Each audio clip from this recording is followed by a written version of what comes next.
Dhamma Talks by Mogok Sayadaw, the 15th of March 1962. To Nibbāna without new kammas. This talk's based on Kamma Nirodhasuttam of Salaya Tanhā Samyutta Nikaya, 15. Navapuranavago, SN.35.146.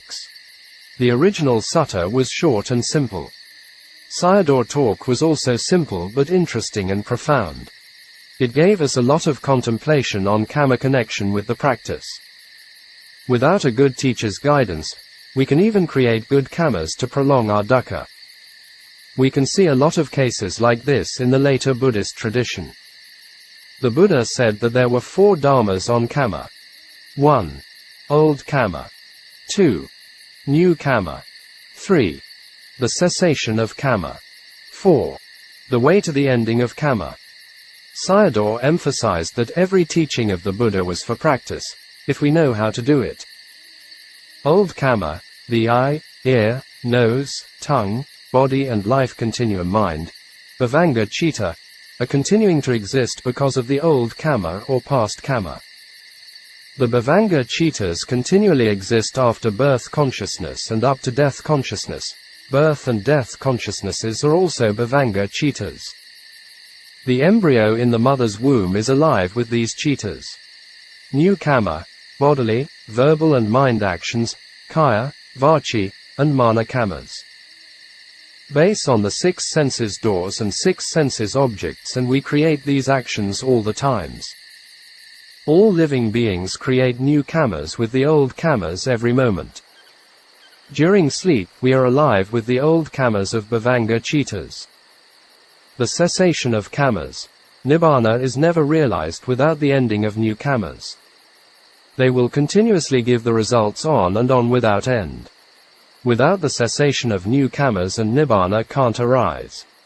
The way to the ending of kammas, the Noble Eightfold Path.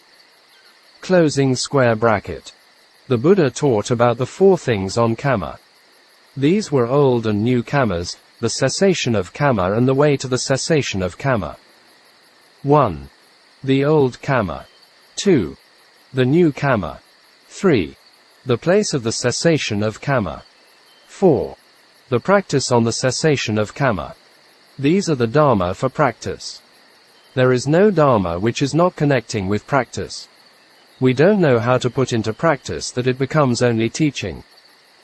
On old kamma, eye, ear, nose, tongue, body and mind, i.e., the bhavanga citta, are made by old kammas.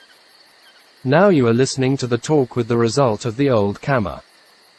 The new kammas are now you are doing with bodily, verbal, and thinking, and planning of mental actions.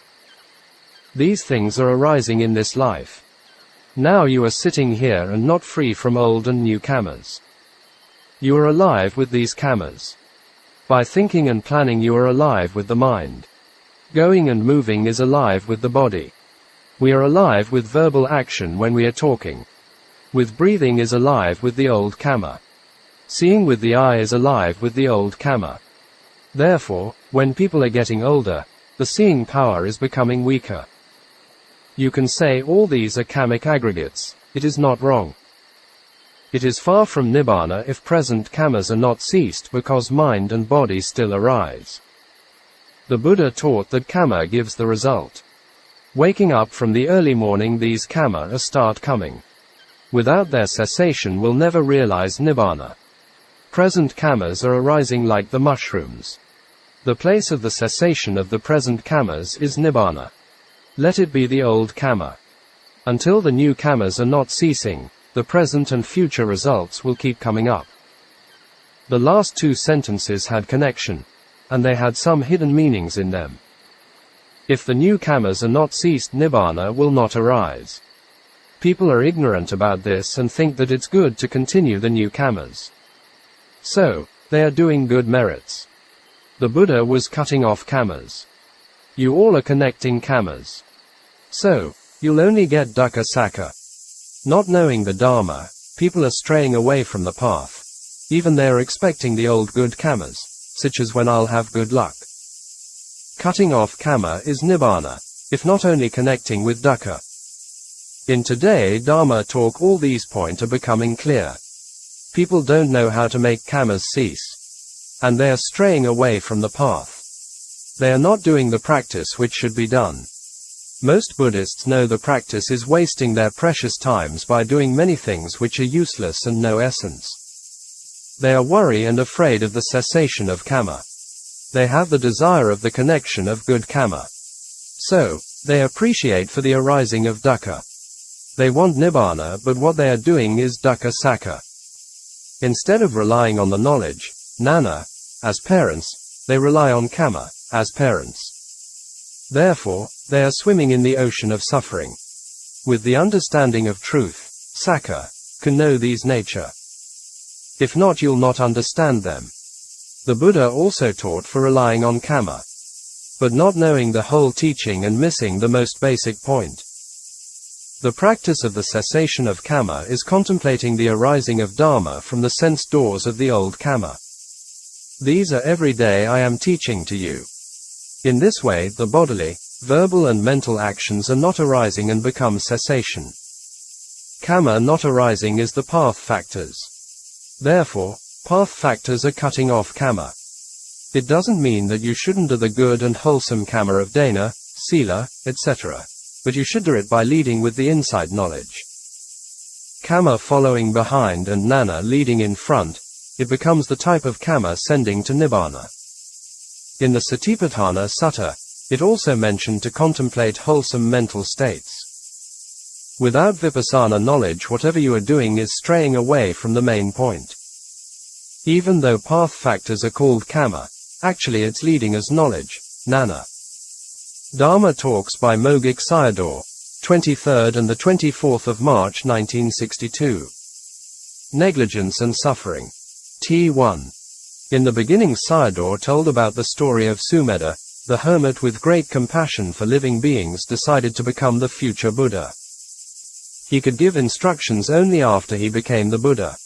He gave the instruction of not to be heedless, warning us not forgot the khandha and observed it for what was happening with it. You would see Nibbāna according with your own knowledge which had realized.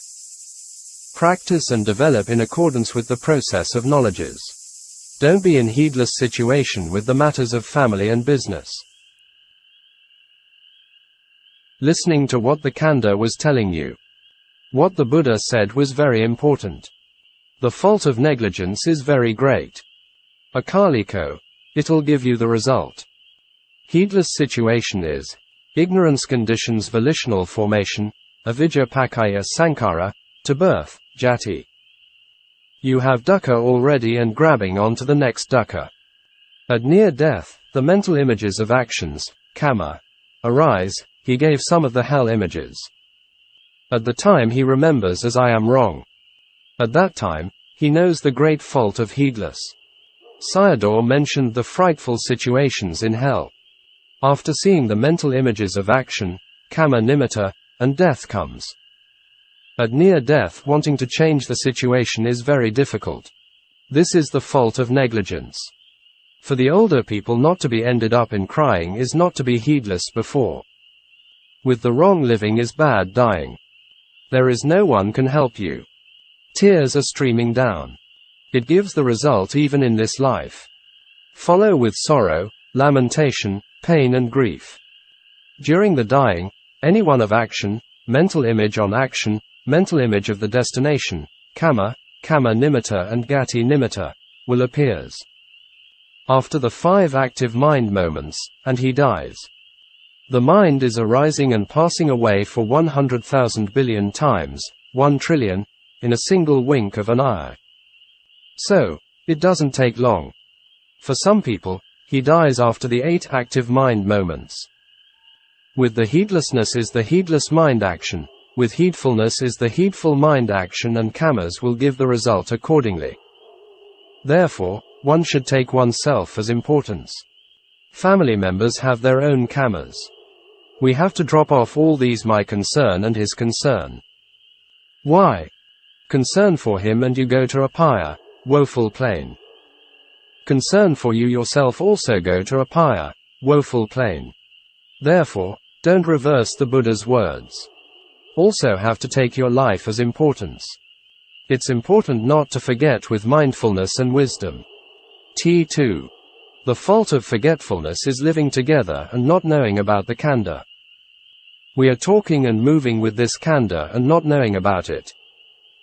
You must observe this khandha to see its oppressive nature, pilanato, and it itself is oppressed by tanhā, sankatato. The truth of dukkha has four meanings. The first two are pilanato and sankatato, which mean oppressive, active, and oppressed, passive, natures. Khandha oppresses its owner and itself has been oppressed by tanhā with conditioning. With this practice and develop the knowledge of function, kika nana. It's important to know the function of the khandha. By reviewing, some know the realizing of the stream entrance, as a sotapanna, but some don't. Sayadaw gave the example of Mahānāma, the cousin of the Buddha. The ordinary knowledge about the khandha dukkha is the knowledge of function. Seeing the khandha arising and passing away is becoming kika nana. It also becomes knowledge and non-greed, vijja and alova. At the time of making prayer for the khandha was with ignorance and greed. Seeing the arising and passing away is knowledge, nana, and not wanting it is non-greed. By seeing the oppression of the khandha and do you want to make it as me or mine? Not taking it as me and mine and wrong view falls away. If you don't want, with the observing and it is cutting off. For example, you are under the electric light and instantly the light disappears. The oppressive and oppressed khandha disappears. This is dukkha disappears. The dukkha you get disappears under your own knowledge. There is no dukkha and you know it by yourself. The first knowing is path knowledge, magga nana. Knowing its changes for 2 or 3 times, depending on the yogi, are fruition knowledges, phala nana. Reviewing the disappearance is reviewing knowledge, pakavekana nana. The task of separating of dukkha is which everyone ought to do it. Instead, majority of people are enjoying with the polluted things like the worms in the latrine. In the world the dukkha we see a distinct dukkha, pakata dukkha. Even these kinds of dukkha are known by animals. It's delusive dukkha. These kinds of dukkha can't develop the liberation knowledge. Only you see the dukkha of the oppressive khandha and this knowledge will come. You see the dukkha when you're still healthy. This dukkha is not the kind of dukkha when you are crying with pain and aches. All of you think as we are healthy. Only you see the never healthy dukkha is the real dukkha. You see the khandha in relative truth and think it as healthy. Only you see its ultimate real nature and no unhealthy. It's called indistinct dukkha, apakata dukkha, because can't see with the eye. Only the supramundane genius knows it, not the worldly genius. Only you encounter the teaching of the Buddha you know about it. It appears only by observing with the eye of knowledge. Pakata dukkha can be protected with the protective chant, paritas. With the pakata dukkha the desire for getting well arises, i.e., tanhā. With the apakata dukkha not wanting arises, i.e., alova. These are very different and opposite. You can realize Nibbāna only with non-greed. If you practice at the time of not healthy, tanhā will come. Practice when you are still healthy and tanhā will not come. Dhamma talks by Mogok Sayadaw, 18th and the 19th of April 1962. On Anatta. Revised on the 2nd of October 2019. T1. We are living together with the thing not belong to us. It's sure that this khandha not follows our own desire even for a bit. It's ungovernable anatta. I want you to realize the anatta nana, knowledge of not self, and not the intellectual anatta. Of the 5 khandhas, you have to see one of them. Only seeing anatta with knowledge, self-view falls away. Self-view and identity view are the same, atta ditthi and sakkaya ditthi. Impermanence, dukkha and not self, all of them are important. By seeing one of them and know all. To become the wisdom of anatta, nana must penetrate the khandha. All 3 of them are arriving to Nibbāna. The knowledge in accordance with the three characteristics is right Dhamma. That is, Anicca and Magga, Dukkha and Magga, and Anatta and Magga, the same meaning as direct understanding the three characteristics with knowledge. Why the Buddha taught three kinds? Some were familiar with Anicca and the Buddha taught Anicca. The others were also in the same way, according to their characters and preferences, and taught three kinds. Anicca is arising and passing away. Dukkha is also arising and passing away. Three of them are the same nature. People are making notes of them in different ways. The differences are the cause or the result. It's the result of the yogi. You will know all of them if you see the arising and passing away. You also will get the supramundane knowledge, path knowledge, if you get the mundane knowledge, insight knowledge. Our contemplation of the arising and passing away is not self. Why? The arising is not by oneself. The passing away is also not by oneself. It happens accordingly to nature. If the I-ness not comes in disturbing and it becomes anatta. Why even people don't realize the lowest path knowledge, i.e., stream entrance? Because we disturb the arising and passing away as I, me, etc. If mixing up with the I, and becomes the identity view, Sakkaya Ditthi. It does not become wrong view if you don't mix up. Making friends with the four planes of misery is mixing up with the I-ness into the Dhamma nature. If you penetrate anatta will enter the stream. Not encounter with good teacher and with wrong teaching of the tradition that have wrong views. Even so, if we don't mix it up and not satisfy with it. I'll tell you the fault of mixing up. According to the D.A.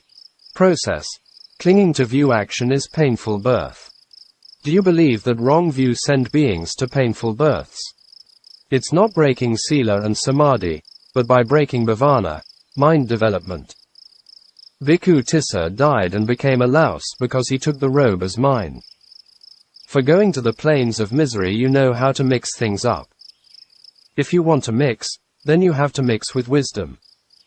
With every arising and passing away of phenomenon, you have to know with Magga. In this way, clinging falls away with wrong view.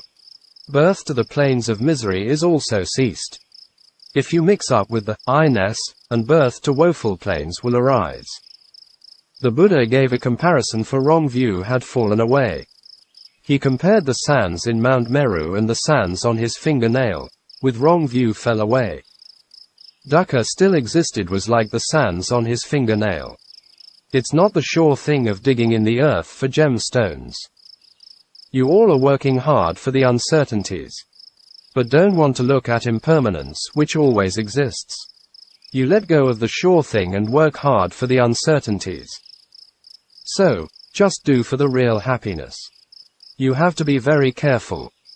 If not, what you are doing is going towards the planes of misery. This talk was delivered at Mogok, which is famous for its ruby gems. Most of the people in the audience were gems mine owners and gems traders. Talk 2. Sakkaya is the 5 khandhas. If the I-ness goes into one of them, Sakkaya and Ditthi become mixed up. Sayadaw gave examples for each of the khandhas, mixing up the non-existence of I-ness with the khandhas. If Sakkaya stays by itself has no problem. If the I-ness goes to mix up and become problems, all the worldly problems from family to the whole society have connection with it. A cobra stays alone by itself and nothing happen. If you go and touch it, you will become suffering. In the same way you go and touch Sakkaya with wrong view and arrive to woeful planes. You have to remember this. In only speech you'll mix it but not in thought. For example, not I perceive, but the perception is. Not I done it, but the volition, satana, is, etc. Identity view arises with eternalism. Yesterday was I and today also I, etc. Yesterday I was not perished and today I still exist. Based on Sakkaya Ditthi and Sasata Ditthi follows behind. With Sakkaya Ditthi all the wrong views are following up. If you abandon it, all fall away. It's so terrible indeed. The Buddha taught that Sakkaya Ditthi fell off was a very important matter. The Buddha gave an example of its importance. When your head hairs were on fire, you had to extinguish it as quickly as possible without any delay, from Samyutta Nikaya. If it exists and all the unwholesome things can happen, Sayadaw gave many examples in daily life experiences. And he told about the heavy kammas of King Ajatasattu and Devadatta. So, the Buddha referred to it as big craving Mahatana. Without it falling away, whatever you are doing always has the danger of into the woeful planes. This is Dhamma Niyama, natural procedure. Without the Buddha, these dharmas also exist. Only the Buddha gave the names to it. Wholesome dharmas send beings to blissful planes. Wrong view is also pulling down beings into the planes of misery. The matter of abandoning wrong view is very important. Identity view is wrong view. In its place, it will solve the problem if right view comes in. You have to know form Dharma as form. And then contemplate impermanence. It is form and also Anatta. What is good is feeling. Feeling is impermanence, so identity view can't come in. There are 3 stages for wrong view falls away, by intellect, contemplation and abandoning. A person seeing the ending of dukkha is with the abandoning of wrong view. It's not yet the time for smiling. You can smile after you are safety from the planes of misery. If you are doing other things beforehand is foolishness. Intellectually without dispel identity view before, even the Buddha was giving talk couldn't realize Nibbāna. For this point, Sayadaw told the story of Sakkaka, the debater. The Buddha gave talk to him but his wrong view not fell away. He carried the mental impression, vasana, with him. Sakkaka's encountering with the Buddha was not wasted. Because in the future in Sri Lanka, born again as human, became a monk and transcended dukkha. Some people think that by encountering the Buddha will realize the Dharma. You have to remember, only ditthi falls away will free from dukkha. Some also think, with dana practice will get Nibbāna. You have to do dana practice and also dispel ditthi. Dispel ditthi in 3 ways, nata parina, tarana parina and pahana parina. When people asking questions to the disciples of the Buddha, they replied that if they knew would answer it. For the Buddha, he would answer any questions without conditions. In the world only anatta exists. And outside the world also anatta exists, that is Nibbāna. Some Buddhists take Nibbāna as atta and thinking that after complete enlightenment, they can come and go according to their own desires. Dharma Talks by Mogok Sayadaw, the 21st of April 1962. 2 causes of no realization. There are 2 causes for yogis not realize Nibbāna. 1. Not following the practice to the end. 2. Association with bad companions. These yogis are sure for enlightenment because they have the potentiality for it. But the above 2 factors spoil their realization. In the Kandaraka Sutta, Majjhima Nikaya, MN.51 Kandarakasuttam, the Buddha taught Pesa, the elephant driver's son, on the 4 kinds of person found in the world. 1. Doing things torments and tortures oneself. 2. Doing things torments and tortures others. 3. Doing things torments and torture oneself and others. 4. The one who torments neither but lives a truly holy life. What are these things? 1. Someone has lobha, dosa and moha, and doing things affect oneself and nothing to do with others, for example, extreme asceticism. 2. Wrong livelihood, miccha ajiva, such as fishing, animal farming, stealing, robbering, etc. 3. Sacrifice of animals for spirits. 4. Satipatthana practice. After giving this talk in gist, and the Buddha asked Pesa's opinion on it. He gave answer for the 4th. And the Buddha began to explain in details for them. But as that time someone came and informed him on business. He got up and left the place. After he left, the Buddha said to the other listeners that Pesa was in great loss. Because if he continued to listen the talk and in the end would enter the stream, will become a Sotapanna. Here was quite an interesting point to contemplate. The Buddha had great compassion for living beings and why he didn't stop Pessa to get up and let him continue to listen his talk. Pessa had the potentiality for enlightenment if he continued to listen. Maybe his mind couldn't concentrate in the talk. So the Buddha couldn't do anything about it. Some Buddhists are making vows to encounter outside powers for their enlightenment. But, the sure thing for enlightenment is to rely on one's own power, because Buddha and Arahants are only showing the way.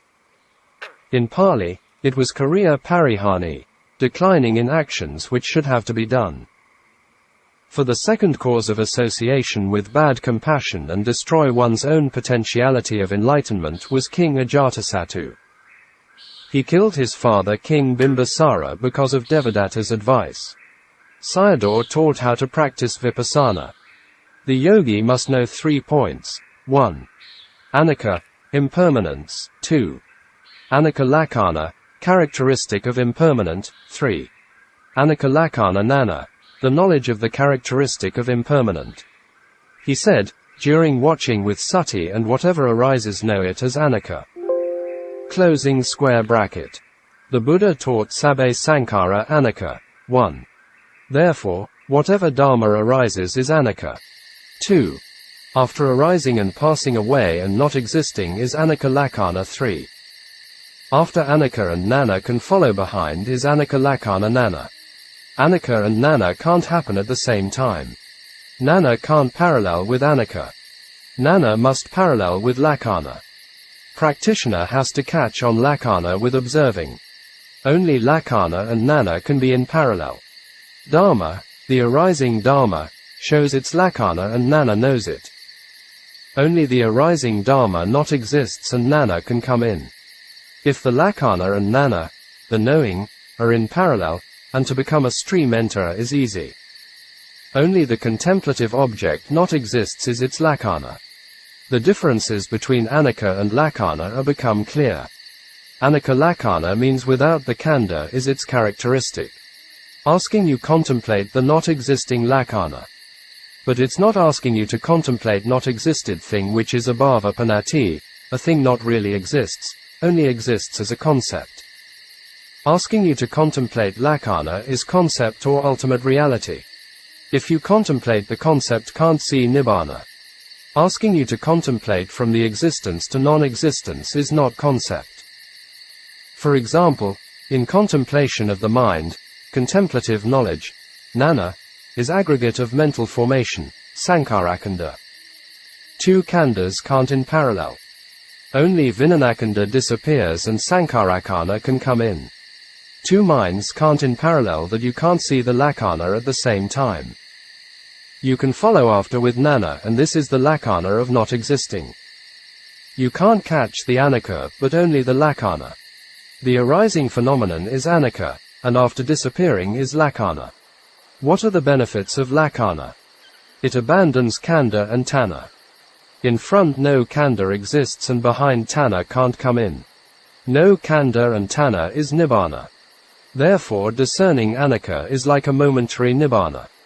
Khandha extinction is Nibbāna. Abandon tanhā also Nibbāna. Therefore, during the time of seeing impermanence is getting momentary Nibbāna. So, what are the differences between momentary and permanent Nibbāna?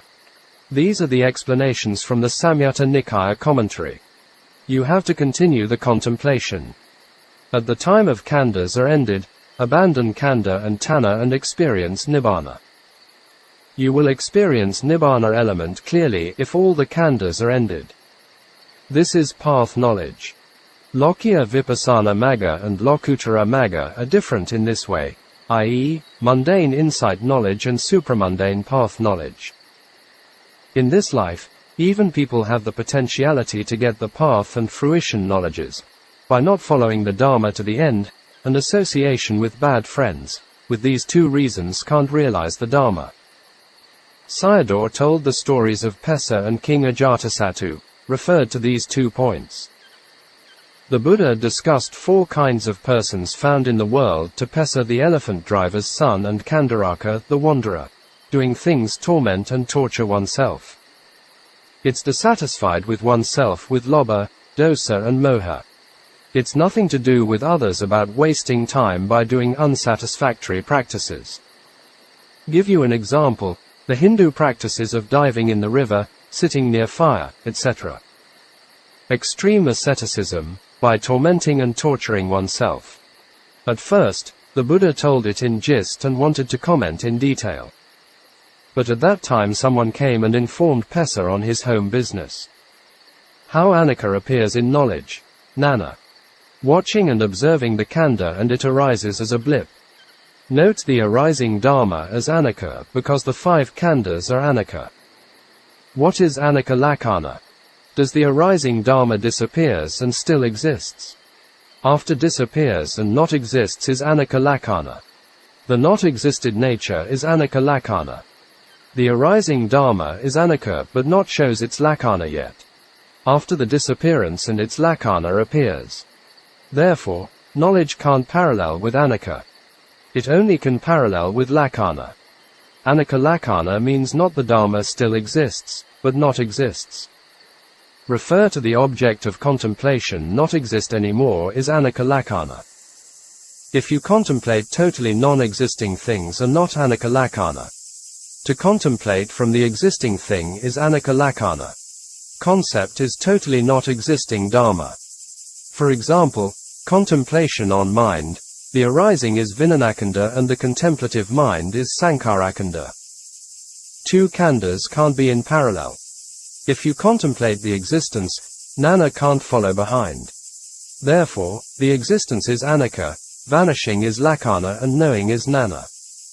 You cannot catch on Anatta but only on Lakkhana. The contemplative knowledge extinguishes khandha and tanhā. The root is still not cutting off yet. But you get the momentary Nibbāna. It's abandoning khandha and tanhā. You are getting the forerunner of Nibbāna. Therefore, insight knowledge has great benefits. The path knowledge abandons khandha and tanhā and at the same time seeing Nibbāna. Dhamma Talks by Mogok Sayadaw, the 13th of May 1962. With Tanhā and Māna to Nibbāna. There are also Tanhā and Māna which yogis should have in practice. Mostly Tanhā and Māna should not be possessed in most cases. For example, in practice of Dhamma, if someone can realize Nibbāna, I myself also can get it. You try with Māna with the desire for Nibbāna. For these Dhamma talks, Sayadaw told the story of Ven. Ananda and a bhikkhuni. The desire for consuming arises on consuming foods and drinks. But we have to reflect it as that consuming foods and drinks for the sake of practicing Dhamma. In this way Tanhā is abandoning. This is consuming with the desire for practicing the holy Dhamma. It's controlling Tanhā with knowledge, Nana. Some people can give the reasoning. Tanhā has already arisen and it's black Kamma. So, it should give the black result. It's right, but if it will give the result must be in this life and can't follow to next life. It's difficult to find someone knows how to consume foods. If not, it's like eating poison. It's also all right if you want to eat with contemplation of impermanence. They are the same. In a talk on foods offering, dated the 22nd of April 1962, to the monks and lay disciples at Mogok Center, Sayadaw taught them how to consume foods. Today, Dana is offering for the realization of Nibbāna. During the eating don't consume with lobha, dosa and moha. Spreading, sending metta to the donors and eat the foods. If you eat in a usual way and go back home will pay your debts with the khandhas. We consume foods with spreading metta and reflection, contemplation are paying your debts. He explained the reflection of foods by the monks. Don't take it as only teaching for the monks. It relates to everyone. In Thailand, there are 4 reflections on the 4 requisites by monks and lay Buddhists as elements, foulness, asubha and not self for everyday reflection. In this way, including with metta and panna, you are not in debts. If you eat and still find faults with the foods and become a fault, Another way of consuming is with vipassana contemplation. Foods and tongue contact and taste consciousness arises. It arises by two causes. After arising and it disappears. Eating with the impermanence is also not in debts because it's not getting the khandha. Therefore, whatever food you are eating, consume with metta and knowledge.